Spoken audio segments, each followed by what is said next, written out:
Hai,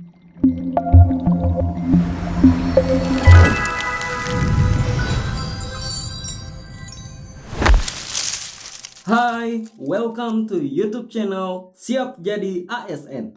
Di channel ini kita akan bahas materi-materi, tips dan trik, bahkan pembahasan soal mengenai CPNS tahun 2021. Untuk video kali ini kita akan bahas soal tentang nasionalisme. Nah, yuk langsung aja. Oke, soal yang pertama. Sebuah paham di mana kedaulatan negara menjadi hal yang mutlak, di mana untuk mencapai hal tersebut harus dilakukan kerjasama atas orang-orang yang memiliki tujuan dan kepentingan yang sama. Keberadaan negara sangatlah penting dalam paham ini dan keamanannya sangat dijaga ketat, baik keamanan internal maupun eksternal. Pengertian tersebut merupakan paham. Di sini ada sosialisme, liberalisme, marxisme, nasionalisme, dan kapitalisme. Kita coba ke slide berikutnya. Nah, jadi di sini paham di mana kedaulatan negara menjadi hal yang mutlak, di mana untuk mencapai hal tersebut harus dilakukan kerjasama atas orang-orang yang memiliki tujuan dan kepentingan yang sama. Keberadaan negara sangatlah penting dalam paham ini dan keamanannya sangat dijaga ketat, baik keamanan internal maupun keamanan eksternal. Paham tersebut adalah nasionalisme ya teman-teman. Nah, paham tersebut itu mengutamakan tujuan negara dan bangsa. Hal itu ditujukan untuk menumbuhkan rasa kesetiaan terhadap bangsa dan negara sendiri dengan mewujudkan sikap rela berkorban. Jadi, jawaban yang paling tepat adalah yang D ya, nasionalisme. Kalau sosialisme ya itu sebuah paham yang dimana negara yang lebih menguasai ya, lebih menguasai. Kalau liberalisme itu adalah paham di mana kebebasan itu harus diutamakan kepada tiap-tiap individu. Kalau marxisme itu adalah paham yang dibawa oleh seorang filsuf ya, Karl Marx. Jadi dia yang membawakan paham tersebut terkait dengan marxisme. Kalau kapitalisme itu adalah paham terkait dengan sistem ekonomi. Jadi modal itu dipegang sama pihak pengusaha ya, pemilik modal, dan negara itu tidak boleh ikut campur dalam pengusaha tersebut menjalankan bisnis atau usahanya. Oke, kita coba untuk ke soal selanjutnya. Soal yang kedua. Keterampilan kewarganegaraan diperlukan dalam memahami karakter dan identitas negara Indonesia. Apalagi persamaan rasa senasib yang pernah dialami mampu membangkitkan nasionalisme untuk menjaga keutuhan NKRI. Indikator yang menandai kecakapan kewarganegaraan dalam perwujudan nasionalisme. Sini ada A, mampu membedakan suku dan budaya bangsa. B, berpegang teguh pada ideologi Pancasila. C, keterkaitan terhadap adat istiadat daerah asal tidak boleh terlepas. D, mementingkan golongan dibandingkan kepentingan umum. E, melakukan voting pada setiap penyelesaian masalah. Oke. Jadi di sini kita diminta untuk cari indikator kecakapan kewarganegaraan dalam perwujudan nasionalisme. Ya. Nah, bentuk nasionalisme yang tercermin pada setiap individu sebagai bentuk kecakapan kewarganegaraan ya, terlihat saat seseorang mampu berpegang teguh pada nilai-nilai yang terkandung dalam Pancasila. Ya. Jadi di sini jawaban yang paling tepat adalah yang B, berpegang teguh pada ideologi Pancasila, karena itu menyangkut dengan kecakapan keluarga negaraan ya untuk mewujudkan nasionalisme. Jadi jawabannya adalah yang B. Kalau yang A, mampu membedakan suku dan budaya bangsa, itu tidak termasuk bagian dari nasionalisme karena hanya sebuah pernyataan mampu membedakan ya. Kemudian C, keterkaitan terhadap adat istiadat daerah asal tidak boleh terlepas ya. Ini hanya mementingkan adat istiadat daerah saja. Ini tidak termasuk bagian dari kecakapan kewarganegaraan dalam nasionalisme, tidak termasuk. Kemudian mementingkan golongan dibandingkan kepentingan umum. Ini sama ya, mementingkan kelompoknya, itu juga tidak termasuk.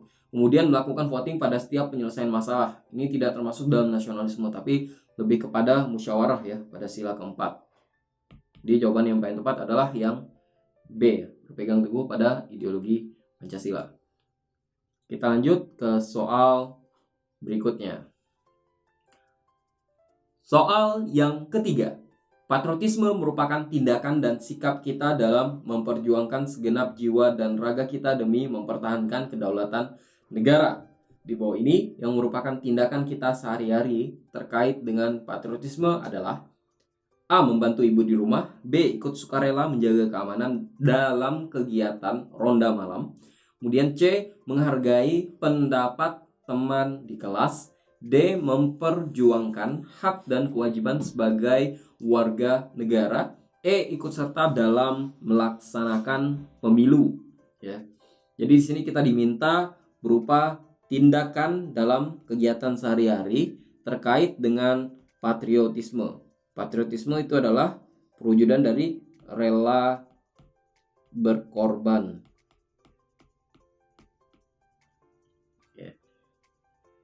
Jadi perwujudan dari rela berkorban. Nah, di antara kelima opsi ini jawaban yang tepat adalah Nah, itu yang B, mengikuti ronda malam. Jadi itu merupakan kegiatan dalam menjaga dan mempertahankan kedaulatan negara dalam ruang lingkup lingkungan tempat tinggal. Tindakan tersebut merupakan contoh dari tindakan patriotisme. Jadi itu berupa tindakan rela berkorban. Karena di sini ada kata ikut sukarela, artinya kan dia merelakan dirinya dan waktunya untuk menjaga keamanan dalam kegiatan ronda malam. Jawaban yang paling tepat adalah yang B. Kalau membantu ibu di rumah itu tidak termasuk bagian dari patriotisme. Kemudian menghargai pendapat teman di kelas, ini lebih kepada musyawarah, tidak termasuk dari patriotisme ya teman-teman. Kemudian memperjuangkan hak dan kewajiban sebagai warga negara, itu juga termasuk, tapi dalam ruang lingkup kenegaraan Tapi di sini yang diminta adalah ruang lingkup sehari-hari kehidupan sehari-hari. Kemudian ikut serta dalam melaksanakan pemilu, yaitu termasuk bagian dari musyawarah tidak termasuk dalam patriotisme. Jadi jawaban yang paling tepat adalah yang B. Lanjut soal keempat. Mengembangkan rasa kebanggaan berkebangsaan dan bertanah air dengan membeli produk-produk tradisional daerah seperti batik, makanan khas, dan oleh-oleh khas daerah merupakan bukti implementasi Pancasila pada sila ke... Di sini opsinya ada 1, 2, 3, 4, 5. Jadi kita disuruh mencari jawaban yang tepat dari salah satu kelima sila ini. Oke, kita ke slide berikutnya. Nah, jadi nilai yang terkandung dalam soal tersebut berupa kebanggaan dalam membeli dan menggunakan produk dalam negeri. Nah, itu merupakan termasuk dalam nilai-nilai persatuan teman-teman. Nah, pernyataan itu masuk butir keempat, yakni mengembangkan rasa kebanggaan berkebangsaan dan bertanah air Indonesia. Jadi bangga menggunakan produk sehingga mendukung produk tersebut dengan membeli dan menggunakannya. Jadi jawaban yang tepat adalah sila ketiga, persatuan Indonesia. Kalau sila pertama itu tidak termasuk teman-teman, karena terkait dengan nilai ketuhanan. Kemudian sila kedua itu nilai kemanusiaan juga tidak cocok Sila keempat kerakyatan terkait dengan musyawarah juga tidak termasuk teman-teman. Kemudian yang E, keadilan juga tidak termasuk. Jadi yang termasuk adalah nilai-nilai persatuan karena ada rasa kebanggaan berkebangsaan. Kita lanjut soal yang kelima.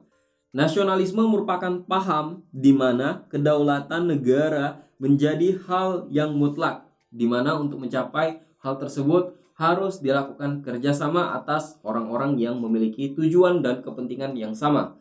Di bawah ini yang merupakan bentuk implementasi dari nasionalisme dalam kegiatan sehari-hari adalah A. Menjaga ketertiban masyarakat dengan menaati norma yang berlaku. B. Mengadakan musyawarah di tempat kerja untuk menentukan kapan target pekerjaan akan dilaksanakan. C. Ikut serta dalam mengikuti kegiatan bela negara yang diadakan TNI untuk masyarakat sipil. D. Beribadah dan bertoleransi antar umat beragama tanpa ada saling singgung satu sama lain. Kemudian yang E. Belajar dengan giat. Nah, jadi di sini kita diminta untuk mencari implementasi dari nasionalisme tapi dalam kegiatan sehari-hari. Kita coba ke slide berikutnya. Nah, implementasi nasionalisme yang dapat kita lakukan dalam kegiatan sehari-hari adalah dengan menjaga ketertiban masyarakat dengan menaati norma yang berlaku. Hal itu merupakan perwujudan nasionalisme sesuai pengertian bahwa untuk mencapai sesuatu harus dilakukan kerjasama atas orang-orang yang memiliki tujuan dan kepentingan yang sama. Kita ingin orang-orang menaati norma, kita juga harus menjaga ketertiban untuk melaksanakan norma tersebut agar terciptanya masyarakat yang tertib akan norma. Jadi sini jawaban yang paling tepat adalah yang A. Menjaga ketertiban masyarakat dengan menaati norma yang berlaku. Ya. Itu bagian dari implementasi nasionalisme dalam kegiatan sehari-hari. Kalau yang B, mengadakan musyawarah ya, di tempat kerja untuk menentukan kapan target pekerjaan akan dilaksanakan, itu bukanlah bentuk implementasi dari nasionalisme ya teman-teman. Kemudian ikut serta dalam mengikuti kegiatan bela negara yang diadakan TNI untuk masyarakat sipil. Di situ udah jelas bahwasannya itu kegiatannya bela negara ya, bukan bagian dari nasionalisme. Kemudian beribadah dan bertoleransi antar umat beragama tanpa ada saling singgung satu sama lain ya.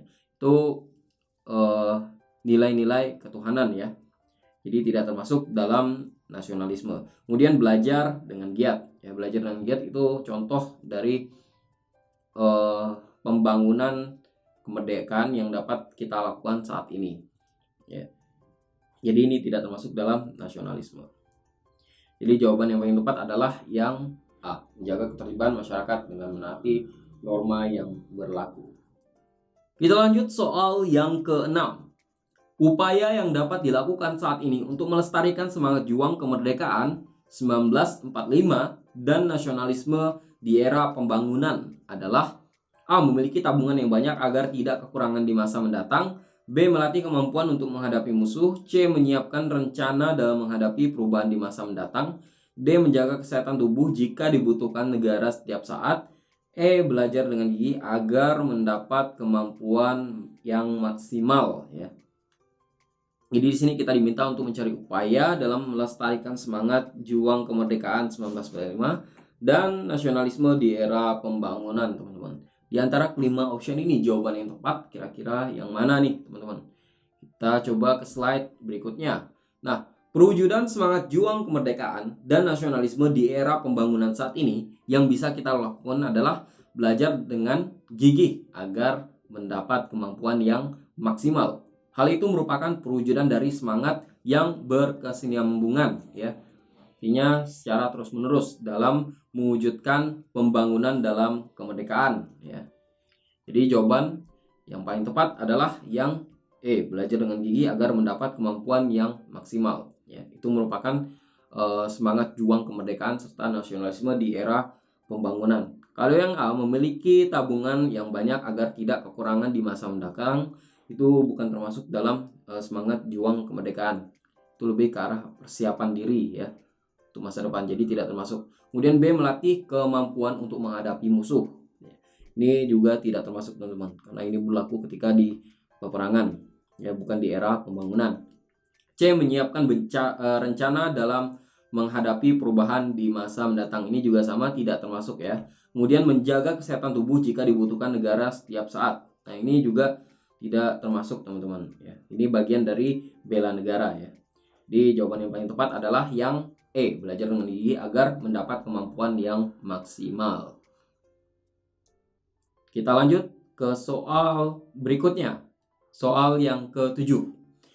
Berikut ini yang termasuk dalam faktor pendorong munculnya nasionalisme dari dalam Indonesia pada awal pergerakan nasionalisme, kecuali A, timbulnya kaum intelektual. B, adanya penderitaan dan kesengsaraan yang dialami oleh seluruh rakyat dalam berbagai bidang kehidupan.